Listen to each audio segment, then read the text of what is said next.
ভর্তা খেতে কার না ভালো লাগে, সেটা যদি হয় বাটনাতে বাটানো ভর্তা। তো আমি গতকালকে একটা বাটনা নিয়েছিলাম ভর্তা করার জন্য। তো আজকের ভর্তাটা আমি যেভাবে তৈরি করতেছি এটা আসলে অনেক মজার একটি ভর্তা। এটা আমি অনেকবার করেছি, এটা তখন ব্লেন্ডারে বেটে করেছিলাম। তো আজকে হচ্ছে এটা অন্যভাবে করব।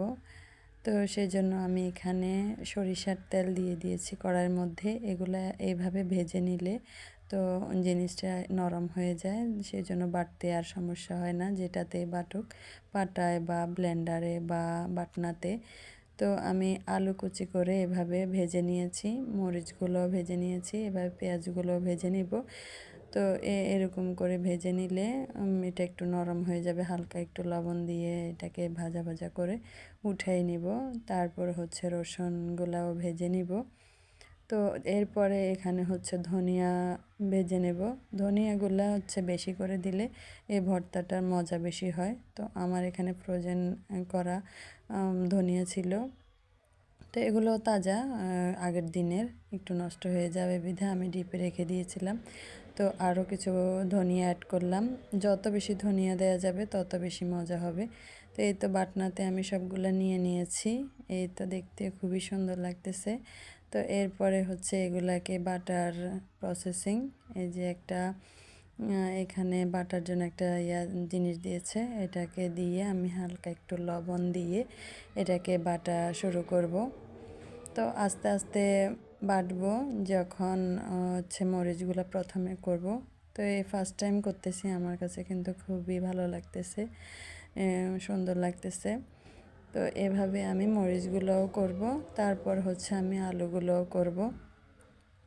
তো একটা একটা করে নিতেছি। আসলে আপনারা কি এভাবে খেয়েছেন কি না জানাবেন, আমার প্রসেসিংটা কেমন হয়েছে। এভাবেও করা যায়, যার যেভাবে তেলেও করা যায়, যার যেভাবে ভর্তা করার যে পছন্দ সেভাবেই করতে পারে। তো আমি হচ্ছে এরপরে একটার পর একটা করে নিচ্ছি।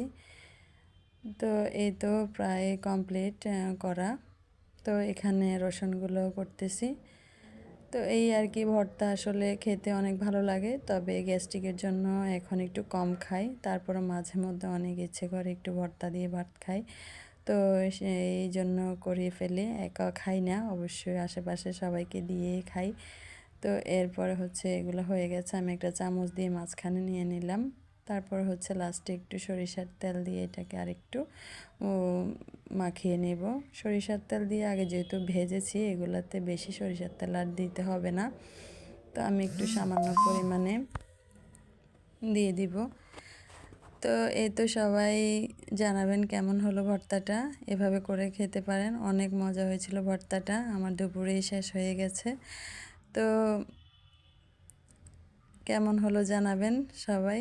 আল্লাহ হাফেজ, সবাই ভালো থাকবেন। এভাবে আরও ভিডিও দেওয়ার জন্য।